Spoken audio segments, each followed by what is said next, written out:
As Britain's new Prime Minister headed off to Washington for the NATO summit, he pledged unity and more defence spending. This NATO summit is an opportunity for allies to stand together, to strengthen their resolve. I am committed to that 2.5. 2.5% of GDP on defence, that's above the NATO threshold of 2%.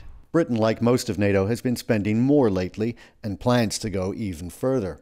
Canada has spent more too, but is still well short of the 2% benchmark. It's now one of only 9 countries that miss the mark, with no plan to get there by the end of the decade.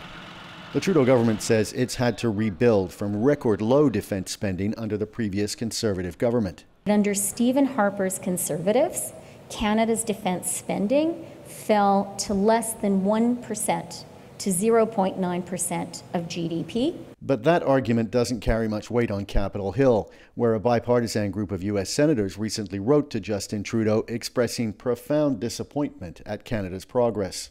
This morning, looking forward to a great meeting with this distinguished group of senators. Trudeau met with Senate leaders to try to persuade them that Canada is on the right track.